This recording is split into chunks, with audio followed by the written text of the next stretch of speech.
I walked down Sunset Point Road to the place where the Walmart neighborhood store is and that Dunkin' Donuts. I actually snoozed at the Dunkin' Donuts for a couple hours. I was just there in my seat. I had eaten a $5 meal deal, which was plenty of food in that moment, and then I slept nodding off for actually a couple of hours. It was good. All these door dashers, I'm so jealous. I used to do that. I'm sorry, I'm on video here, so yeah, hi, good morning. Yeah, and I was looking across the street I'm back at the McDonald's near there's no McDonald's down there by the Walmart neighborhood store. I thought there was. The Dunkin' was open at 5.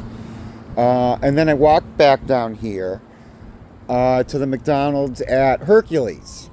And across the street from the McDonald's at Hercules is this park. So that's lovely, and there's that.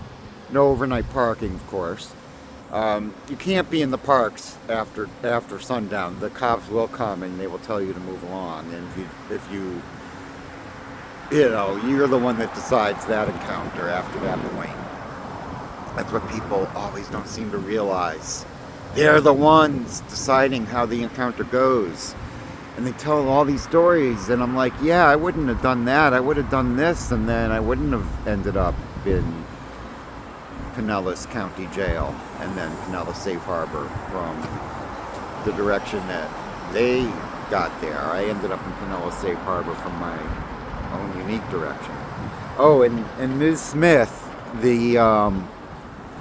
sorry, Aunt Joan, I'm not going to say her name, her nickname, but she was tough, and I'm not sure how much fair she was to me or listening to me, but she was also right. I did not belong there. That was a halfway house, and I haven't committed any crimes yet that they know of, and I haven't been arrested, and I haven't been to jail yet, and I'm hoping to avoid that fate. So yeah, I didn't belong there, and I finally got myself out of there. And by the way, I feel like it was just in time. I was there. It could be that they were just getting ready to kick me out the day after I left, because I had been there 30 days, and that's my story, and I'm sticking to it. So where am I sleeping tonight? I might be sleeping, I don't know, not in this park, but maybe across from it for a couple hours. I might get on a bus later. I don't know.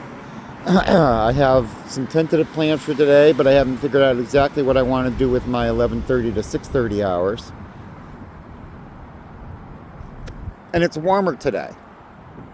So I was cold last night, but it wasn't fitfully cold. It was just chilly. And unfortunately, I did leave some stuff behind at Pinellas Safe Harbor. That was a deliberate choice, not because I didn't want the stuff or couldn't use the stuff. It's because the stuff was wet. And then it was cold and windy, and the stuff wasn't going to have a chance to properly dry in order to be usable, and I didn't have time or resources to rectify that situation, so I left the stuff there. And then people there can make use of it, and I'll find other stuff. I left a lot of food there, too. I could get food on the road. I didn't want to be encumbered. I did leave my backpack with basically all of my identification and worldly possessions inside the McDonald's. It's a sort of a leap of trust. I just can't be saddled with all of that all day, every day. I have to get a break, so I have to find a safe place to squirrel away things and hope they're there when I get back sometimes.